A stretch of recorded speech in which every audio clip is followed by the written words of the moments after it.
Al Matera non sono serviti a niente 90 minuti di superiorità territoriale per aggiudicarsi l'intera posta contro il Vigor Senigallia. I marchigiani erano venuti al 21 settembre per prendere un punto e ci sono riusciti con pieno merito. La superiorità territoriale dei materani per l'intero arco dell'incontro è stata determinata non tanto per una netta superiorità tecnica rispetto agli avversari, quanto per una tattica decisamente rinunciataria fatta adottare da Girardi ai suoi uomini, che si sono schierati compatti dinanzi al proprio portiere nel chiaro intento di bloccare al limite dell'area ogni iniziativa dei padroni di casa. Al Matera era necessario vincere l'incontro per non compromettere ulteriormente la sua posizione di classifica, anche in vista delle due prossime trasferte consecutive sui difficili campi di Teramo e Monopoli. In qualche occasione i biancazzurri, oggi in maglia granata, ci hanno anche provato, ma al momento di concludere hanno spesso pasticciato e in quelle rare volte che sono riusciti a tirare in porta in maniera decente hanno trovato il portiere ospite pronto alla parata.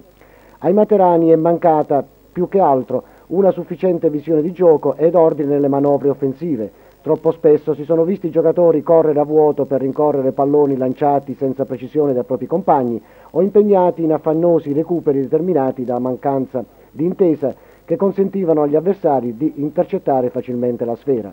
Insomma, a giudicare dal Matera visto quest'oggi, sarà molto difficile che i biancazzurri raggiungano una posizione di classifica tranquilla che consenta di allontanare lo spauracchio della retrocessione.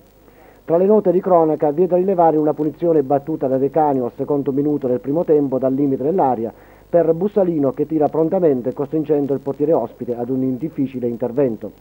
2 minuti dopo ci prova Pravese con un tiro da oltre 10 metri fuori dall'area di rigore che si perde alto sulla traversa.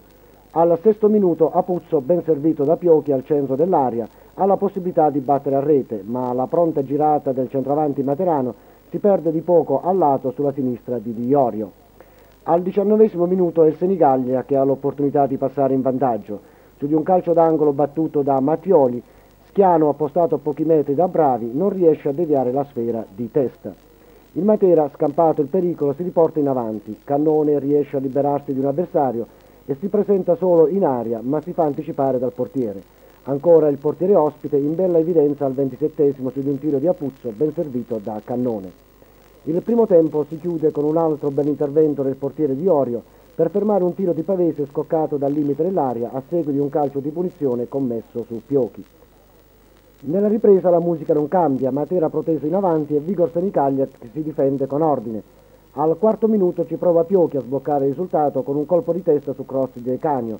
Al 9° minuto è lo stesso De Canio che fa fare bella figura al portiere. Ci prova anche Pavese al 10° minuto con un tiro che si perde alto sulla traversa. Al 21° Coletta, in una tipica azione di contropiede, per poco non raggiunge a bersaglio. È stato bravo il portiere materano a fermare il tiro ravvicinato dell'ala ospite. Un'ultima occasione per gli uomini di Antezza si presenta al 40° minuto.